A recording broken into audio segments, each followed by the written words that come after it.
welcome. Today we're going to be talking about Akira. And Akira was written and directed in 1988 by Katsuhiro Otomo.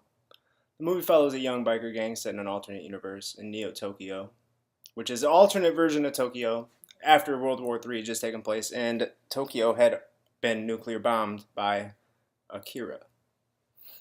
So we follow our two main characters. Tetsuo, he's a smaller boy. He's always looked up to Kaneda, who is our other main character. And Kaneda, he's the stronger, more aggressive. He's the leader of their little biker gang. He's a strong male lead. He's the main protagonist of the film, we'll say. And it had actually been quite some time since my last viewing of Akira, and while I love this movie, it does have some flaws. I'm not gonna get too far into the flaws today. I'm just gonna talk a little bit about the story and tell you how I feel about it. I'm gonna try to avoid spoilers. Gotta avoid spoilers. Even though it came out in '88, you had time to watch it. As the movie starts, we start off at a bar where we meet Kaneda, the leader of a biker gang. He grabs his friends and they're gonna go after these clowns, which is one of their rival biker gangs. And then we go outside to see Tetsuo admiring Kaneda's bike. And this is the first real interaction we get between Kaneda and Tetsuo. So we see how their characters act off of each other, which you see that Tetsuo is admiring Kaneda, and he's admiring his bike because his bike's super cool. Kaneda comes out and pretty much just tells Tetsuo that he ain't shit and he can't ride his bike, pretty much. So that's their dynamic. They care for each other, but there's a lot of not fighting, but animosity, I guess. Next, we get this awesome set piece of these two biker gangs going to war down the street. They're beating each other up on their bikes. It's cool. You see all the people in the city going nuts. Cops are going nuts. Everybody in the city is just uber violent. And you get to see Neo Tokyo in its grandiose scale. It's beautiful. It's really Blade Runner. You can tell that they got inspiration from Blade Runner when they made this movie. So the brawl continues for a while, and we go back to Tetsuo, who's on his bike. He had just knocked a clown off of his bike, and he rides up to him with a pipe in his hand, and he just beats him over the head. He's pretty much dead.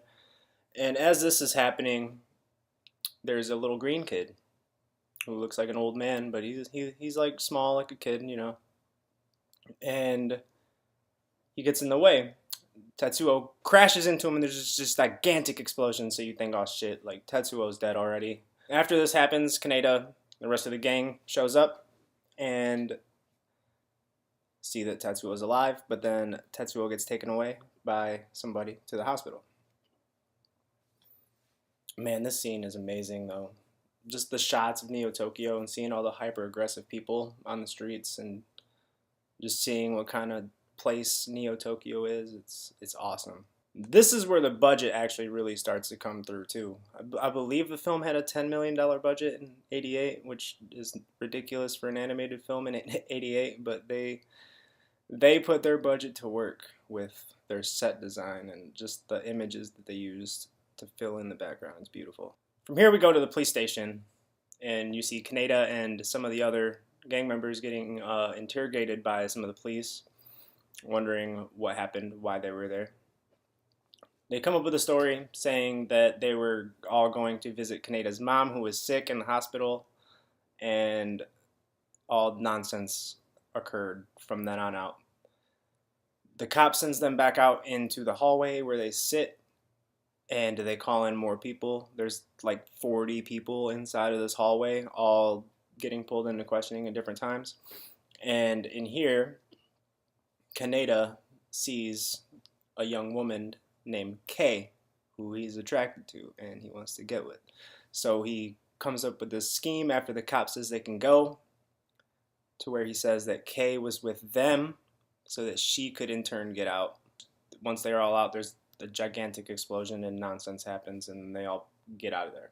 Then we go back to the hospital, and we get some backstory on the green kids, and we know that they all have psychic powers, and it's attributed to Akira from 31 years ago. And the doctor, as he's doing testing on Tetsuo, he notices that now Tetsuo has the ability to use these ridiculous psychic powers that you shouldn't have to begin with. So they decide to start experimenting on him, and the doctor gets a warning from like the higher up, I can't remember his name right now, but he says that if he ever starts to lose control of his power, to kill him, because he could destroy everything. We get some experimentation stuff, and then we see Tetsuo escape from the hospital. And then we cut to a scene to where you see his, I believe it was his girl. I want to say it's his girl. It has to be his girlfriend. There's no way it's not his girlfriend. So then we get a quick introduction to Kairi, who is Tetsuo's girlfriend. She's worried about him, and then he just kind of shows up, and so they ride off together. And then they steal Kaneda's bike. They steal Kaneda's bike, and then he sees him do it. Like, don't just steal your boy's bike, man. Come on. So they ride their bike. They ride Kaneda's bike, and they run into a bunch of clowns. From which the clowns then beat up Tetsuo for a little bit. They beat up Tetsuo's girlfriend for a little bit, and then Kaneda and the boys come, and then they beat up the clowns. And then we get a really violent scene next with Tetsuo, and you kind of start to see the changing of his character a little bit, if you will. So the next scene, we see Tetsuo just kicking this dude when he's down, like over and over and over again. And as he stops, he gets like these crazy migraines, and he just like falls on the ground, and he starts seeing like all of his intestines fall out of his body, like just going nuts. And then he just starts hearing Akira in his head over and over again. So he thinks he's going crazy. At about this time, the government shows back up. As you know, they had a tracker in there because he's got psychic powers. They got to keep an eye on him. So the government comes back, and they take him back to the hospital, leaving Kaneda and the rest of the boys just like standing there like, what? Like, what is this? Yeah, this scene is really great. There's a point in the scene to where Tetsuo's girlfriend gets her shirt like ripped off, and she's like about to get raped by these dudes.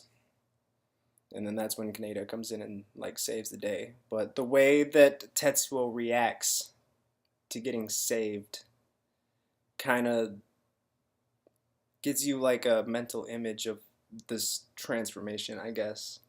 Because he's super unappreciative and super violent about his best friend coming to save the day. And it's part of the transformation. Kaneda then sees Kei with an older mustachioed man later on, and he goes and eavesdrops and learns that they're in a terrorist organization trying to shut down the government experimentations because it could probably end the world. So he gets caught by the group while he's eavesdropping, and he ends up bargaining with them. So they think he's a spy, but he's not. He's Kaneda. He's an idiot. And then he just tells them that they took his friend and that he wants to go get him and that he could probably help. We go back to the hospital, and we see Tetsuo having a crazy hallucination. There's like a giant teddy bear and a toy car, a giant stuffed rabbit. There's like a glass of milk or a bottle or a carton of milk at some point. And they're just trying to kill him. So he's scared. He gets up trying to fight back. A glass had fallen when he got up. He stepped on the glass and it broke. And then just the sight of the blood made these little 3 psychic kids that were controlling this hallucination all come out, and like you realize that they were just fucking with him. You realize they were just messing with him. And then you realize it wasn't even just an hallucination. It was just these kids trying to kill him. And speaking of these kids, I haven't gone too much into these kids. So There's three kids.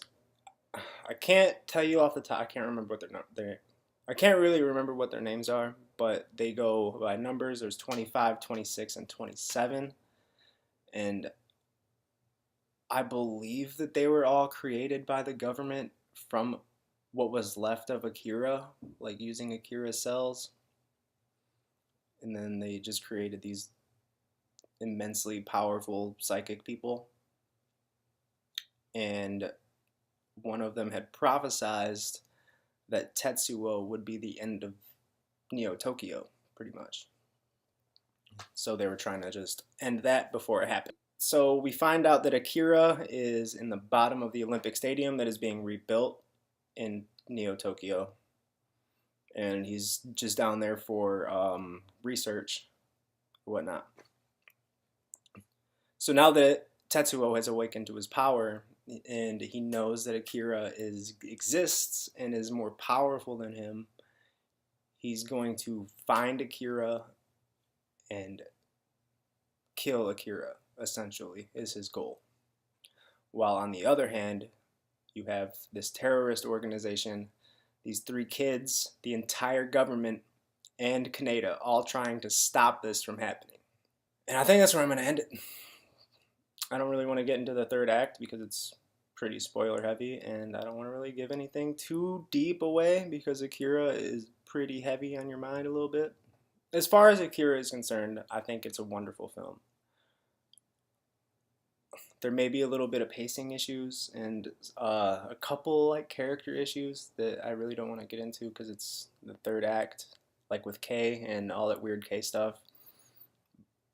But it's an amazing movie with amazing set pieces throughout. The action is beautiful. The colors are beautiful. It's great. And it's pretty influential.